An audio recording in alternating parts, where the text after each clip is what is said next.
Merci de nous rejoindre sur Al24 News pour notre édition de l'information du jour. Sans plus tarder, voici votre sommaire. Ouverture de la conférence africaine des startups à Alger sous la thématique pour l'émergence de champions africains. Durant 4 jours, on parlera d'innovation, d'entrepreneuriat, de développement numérique, mais pas que. Des délégations officielles et représentantes de 35 pays africains sont au rendez-vous. On en parle en début de journal. Dossier du Sahara occidental, certaines paroles ne passent pas. Sidi Mohamed Ammar, diplomate sahraoui auprès de l'ONU, s'insurge. Un accord entre les deux parties aurait été signé d'après Rabat. Faux, rétorque la partie sahraoui qui y voit un énième plan de manipulation du droit onusien de la part du Merzen. Plus de détails tout à l'heure.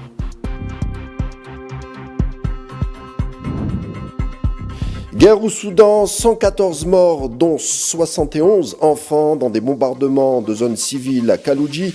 Non loin de là, ce sont 100 familles qui sont détenues par le soutien des forces rapides. Les détails au milieu du journal.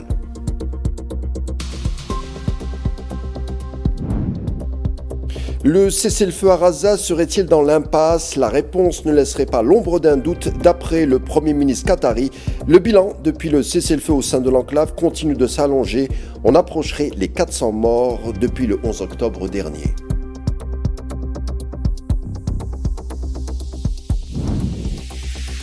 Et puis enfin, gros dossier au sujet de la guerre en Ukraine en fin d'édition, une guerre qui prend une ampleur inquiétante, à en croire les représentants de l'AIEA qui signalent que plusieurs infrastructures nucléaires auraient été endommagées en zone ukrainienne.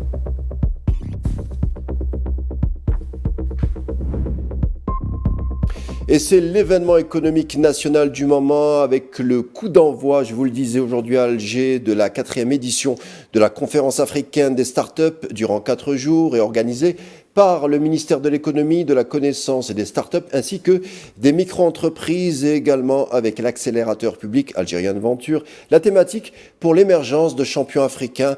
En tout et pour tout, c'est la réunion de 25 000 participants, 35 délégations ministérielles et quelques 200 exposants venus du continent africain et ailleurs.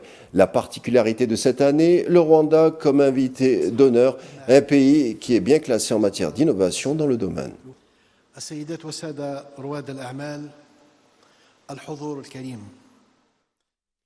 Dans un discours adressé aux participants à la conférence, le président de la République, Abdelmadjid Tebboune, a appelé à la mise en place d'un système continental capable de soutenir l'expansion et l'entrepreneuriat à travers l'Afrique.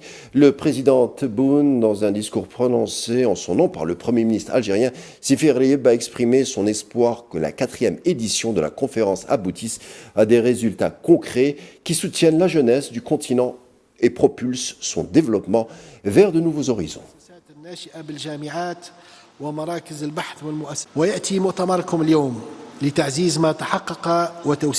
Votre conférence aujourd'hui vise à consolider les acquis et à élargir les horizons communs. À cette occasion, je vous invite à une discussion approfondie sur les meilleures façons d'établir un cadre juridique capable de soutenir et de développer l'entrepreneuriat sur tout le continent. Je vous remercie tous de votre participation et je salue les efforts de tous ceux qui ont contribué à l'organisation de cet important événement continental. Je remercie également les pays frères et amis pour leur présence et leur soutien. Je suis convaincu que les travaux de cette édition aboutiront à des résultats concrets et soutiendront notre jeunesse et propulseront le développement de notre continent vers de nouveaux sommets. Je déclare officiellement l'ouverture de la 4e édition de la conférence africaine des startups. Vive une Afrique unie, forte, innovante et prospère, forte de sa jeunesse et de ses talents. Le président Tebboune a réaffirmé l'engagement de l'Algérie à renforcer tout simplement la coopération continentale sur les bases de la durabilité, de l'efficacité dans le cadre de la réalisation de la transformation économique et de l'autonomisation des initiatives entrepreneuriales. Le président algérien a souligné que l'accueil par l'Algérie de la conférence africaine des startups, 3 mois seulement après l'organisation du salon du commerce intra-africain, témoigne de l'engagement profond de l'Algérie au service de l'Afrique.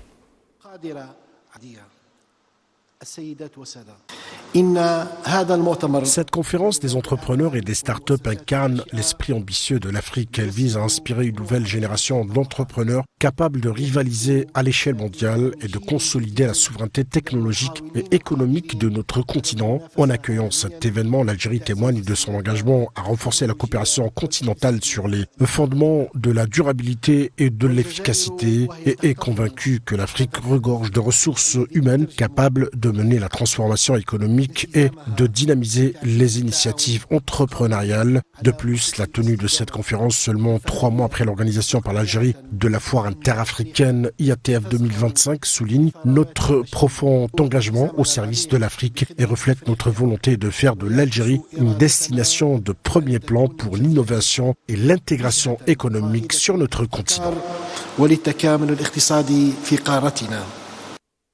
4e conférence africaine des startups, ça se passe à Alger durant 4 jours, un espace où se réuniront les spécialistes entrepreneuriaux venus des 4 coins du continent. Le développement, l'innovation technologique et l'Algérie se veut être un hub économique de la collaboration entre startups africaines.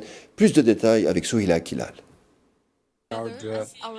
Durant 3 jours, Alger devient le carrefour de l'innovation en accueillant le principal forum continental dédié aux startups et à l'entrepreneuriat avec le Rwanda comme invité d'honneur. Cet événement économique d'envergure représente une plateforme de rencontres, voire une pépinière qui permet la jonction des compétences des uns et des autres pour établir un business model plus efficace pour bâtir une économie forte et diversifiée fondée sur la science.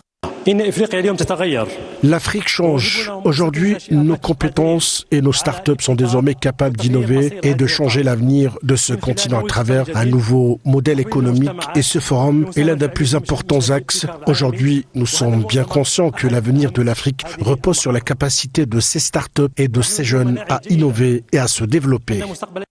Cette rencontre internationale est l'occasion de mettre en lumière des modèles de réussite africaine ayant bâti des entreprises à gros chiffres d'affaires qui contribuent au développement de l'économie réelle. Lors de discussions, d'ateliers et de sessions spécialisées, les participants aborderont le thème de l'Afrique de demain à l'ère de l'intelligence artificielle, ainsi que les meilleures méthodes d'incubation des startups, le développement de l'écosystème africain, de l'innovation, en plus de rencontres professionnelles visant à mettre en relation porteurs de projets et institutions de financement.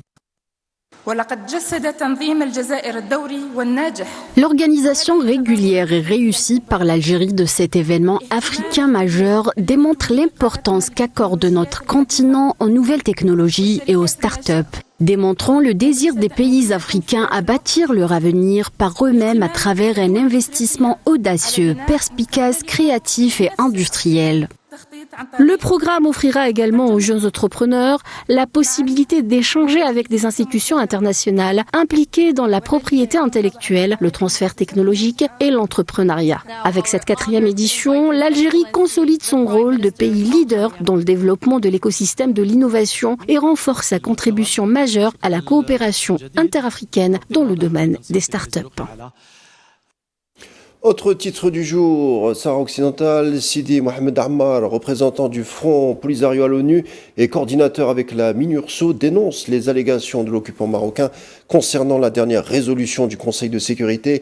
Dans une déclaration à l'agence de presse sahraoui, dans la journée, Sidi Ammar a estimé, et ce suite aux allégations du ministre marocain des Affaires étrangères, selon laquelle le droit à l'autodétermination est inaliénable, assorti d'un accord entre les deux parties après des négociations, ne serait qu'une allégation fallacieuse étayée par aucune source des Nations Unies depuis leur création.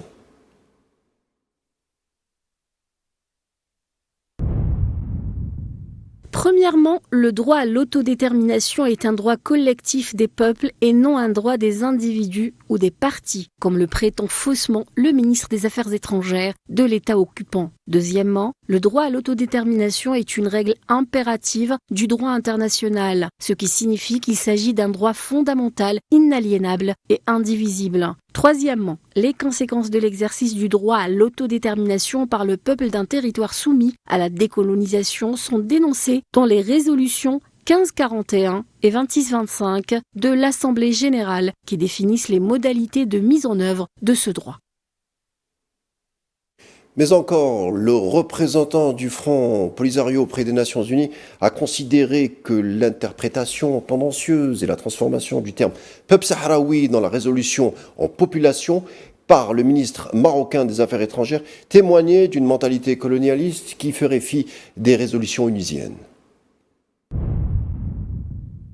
Le fait que le ministre des Affaires étrangères de l'État occupant nie l'existence du peuple sahraoui mentionné dans la résolution du Conseil de sécurité n'est pas seulement une provocation à l'égard de l'intelligence de tous, mais aussi une affirmation totalement fausse. Il serait peut-être utile de rappeler au ministre des Affaires étrangères de l'État occupant que la 4e commission de l'Assemblée générale a adopté le 16 octobre 2025 une résolution réaffirmant non seulement le statut international du Sahara occidental en tant que question de décolonisation, mais aussi la responsabilité des Nations Unies envers le peuple sahraoui. Le diplomate sahraoui Sidi Mohamed Ammar a rappelé au ministre marocain des Affaires étrangères qu'il représentait un régime despotique et oppressif digne du Moyen-Âge et qu'il était le dernier à pouvoir parler de concept de peuple, de volonté populaire ou d'autodétermination. En réalité, personne ne se soucie vraiment des déclarations du ministre des Affaires étrangères, de l'État occupant marocain, ni du vocabulaire colonialiste dont il tire ses interprétations malveillantes. Tout simplement parce qu'il appartient à un pays où les gens sont privés de leur sentiment d'appartenance à un peuple et sont réduits de force à de simples sujets. Contraints de vivre sous un régime despotique moyenâgeux fondé sur l'esclavage, la répression des libertés et le bafouement de la dignité et des droits humains. Autre thématique du jour, Soudan, 114 morts et 71 blessés, nombre de victimes dues à un bombardement d'un convoi des forces rapides sur la localité de Kalougi, un bilan qui reste provisoire. Ayant trouvé refuge dans une école maternelle, l'endroit a été visé une seconde fois alors que les habitants s'étaient précipités pour secourir les blessés. C'est ce que rapportent les services du ministère soudanais de la Santé.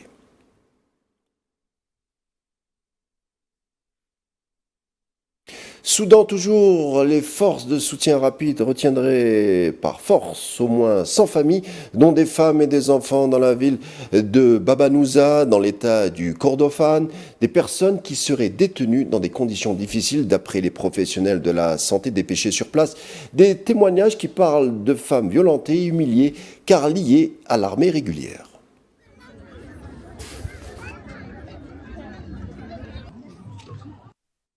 Signature de paix entre les deux rivaux que sont la RDC et le Rwanda. L'Union africaine salue la signature de l'accord tout en appelant les deux parties à respecter de bonne foi l'ensemble des dispositions, a indiqué dans un communiqué le président de la commission de l'UA, Mahmoud Ali Youssouf. Les protagonistes sont priés de respecter l'accord qui serait le premier chapitre d'une réconciliation de la coopération régionale et surtout de la paix durable. Un accord de paix signé le 4 décembre dernier pour solutionner le conflit dans la région est de la RDC, un accord qui stipule un cessez-le-feu, le désarmement des forces armées, la création de conditions pour le retour des réfugiés et la poursuite en justice des responsables des différents crimes.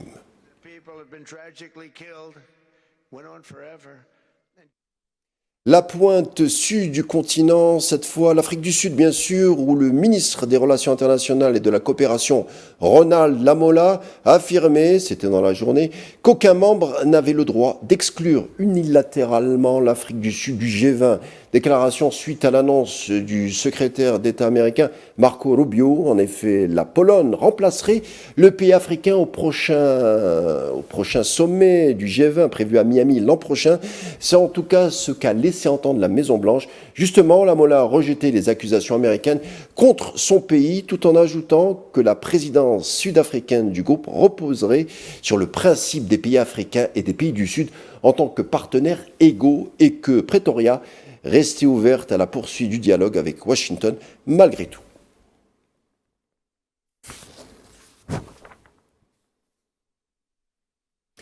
Après l'Afrique, on parle de la situation de la Palestine occupée, Gaza, où des sources médicales annoncent un nouveau bilan de martyrs, 70 354, dont une majorité d'enfants et de femmes. Bilan comptabilisé depuis le début du génocide, le 7 octobre 2023. Autre bilan des morts et des blessés, cette fois, cela concerne l'entrée en vigueur du cessez-le-feu. C'était le 11 octobre dernier, qui s'élève à 367 martyrs et plus de 950 blessés et 624 corps récupérés. À Gaza, et les bilans des morts risquent de s'allonger puisque 5 Palestiniens ont été tués et d'autres ont été blessés dans une attaque sioniste visant des déplacés au nord de l'enclave. C'est ce qui est rapporté par des sources médicales de l'hôpital El-Shifa. Des drones sionistes auraient tiré sur un groupe de déplacés à l'ouest de Beth Lahia, tandis que de son côté, la défense civile a annoncé le martyre d'un de ses officiels touchés lors d'un raid sur la même région, et ce, dans la nuit d'hier. L'hôpital Mahamdani a également confirmé avoir reçu le corps d'un martyr assassiné tué par les balles de l'occupation à Jabalia et un blessé dans un état grave suite à un bombardement dans le quartier de Shujaiya, ainsi qu'un autre corps dû à des bombardements antérieurs.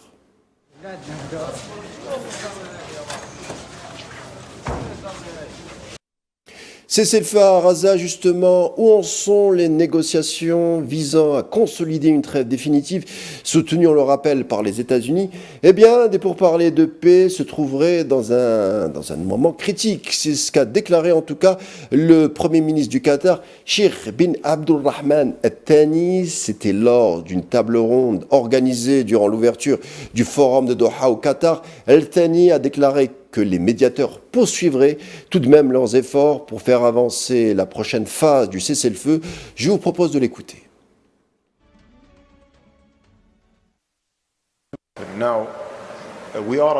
Nous nous trouvons actuellement à un moment critique du cessez-le-feu à Gaza. Il n'est pas encore effectif. Nous n'avons donc instauré qu'une pause et nous ne pouvons pas encore parler de cessez-le-feu. Un cessez-le-feu ne peut être pleinement réalisé que s'il y a un retrait complet des forces israéliennes, un retour de la stabilité à Gaza et la possibilité pour la population d'entrer et de sortir librement, ce qui n'est pas le cas aujourd'hui. On reste sur le sujet, mais vu par Pékin, puisque le représentant permanent adjoint chinois auprès des Nations Unies a appelé hier la communauté internationale à œuvrer ensemble pour s'attaquer aux causes profondes de la question palestinienne. La 80e session de l'Assemblée générale des Nations Unies a adopté plusieurs résolutions relatives à la Palestine et au Moyen-Orient, conformément aux recommandations de la Commission des questions politiques spéciales et de la décolonisation des Nations Unies. La Chine appelle la communauté internationale à prendre des mesures fortes et à réparer l'injustice historique subie par le peuple palestinien.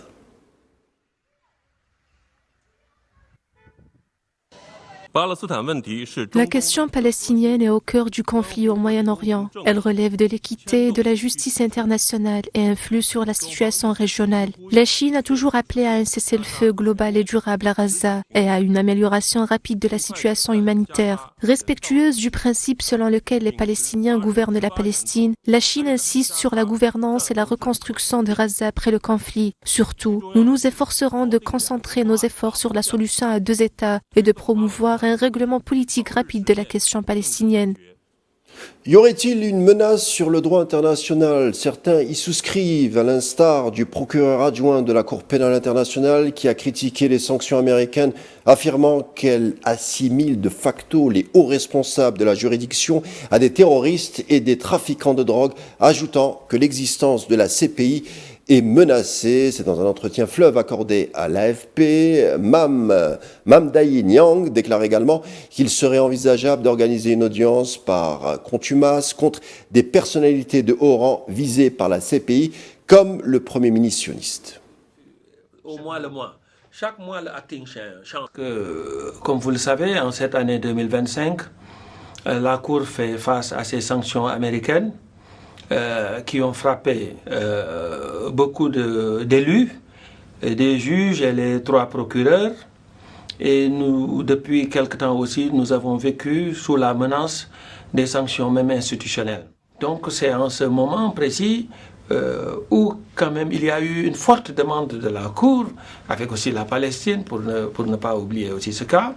C'est en ce moment que notre existence est menacée. Le monde a besoin de nous plus que jamais, mais en même temps aussi, de par notre action qui, somme toute, cela veut dire que contrarie, nous sommes sous la menace. En Europe, guerre en Ukraine qui perdure avec des nouvelles qui nous parviennent des officiels russes. En effet, le ministère russe de la Défense a annoncé que ses systèmes de défense aérienne avaient réussi à abattre des dizaines de drones ukrainiens dans la nuit d'hier. Déclaration faite dans un communiqué sur Telegram où on y apprend que 116 drones ukrainiens auraient été neutralisés au-dessus de plusieurs régions du pays. Poursuivons la thématique avec la guerre en Ukraine. Les autorités ukrainiennes à Kiev ont annoncé que la capitale avait été victime d'une attaque russe de grande ampleur à l'aide de drones et de missiles qui ont endommagé un entrepôt et des wagons de train. La compagnie ferroviaire nationale ukrainienne a indiqué qu'un centre ferroviaire situé près de la capitale de Kiev avait subi des dégâts dans un entrepôt et des wagons de train après un incendie et des destructions causées par des drones russes. D'autres bombardements visaient des installations de chauffage dans les régions de Tchernihiv, Zaporizhzhia, Lvov et Dnipro. Et l'approvisionnement en eau a également été endommagé.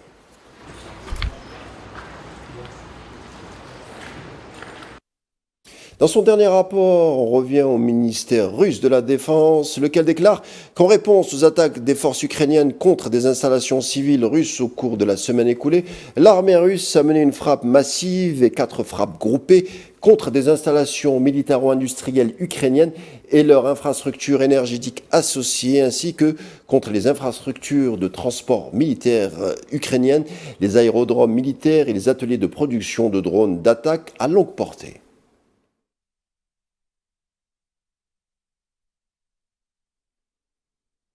Et puis, l'Agence internationale de l'énergie atomique a confirmé dans la journée que la centrale nucléaire ukrainienne de Zaporizhzhia avait temporairement perdu toute alimentation électrique hors site pendant la nuit. L'agence, citons son directeur général Rafael Mariano Grossi, a précisé que la centrale avait été reconnectée au réseau électrique après une coupure d'une demi-heure, mais que quelques lignes restaient déconnectées.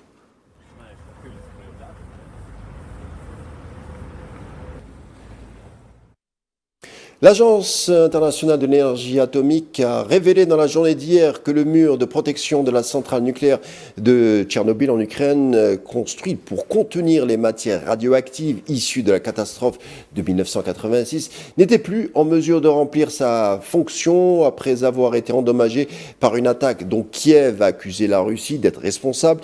Dans un communiqué, le directeur général de l'AIEA, Rafael Grossi, a déclaré que la mission d'inspection avait confirmé que la structure de protection avait perdu ses fonctions de sécurité essentielles, notamment sa capacité de confinement. Grossi a également souligné la nécessité d'une restauration complète afin d'empêcher toute détérioration supplémentaire et de garantir la sûreté nucléaire.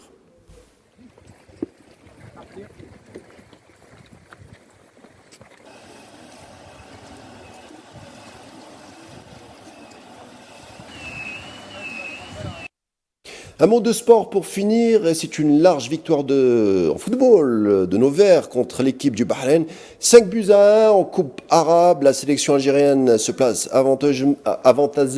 avantageusement pour le second tour.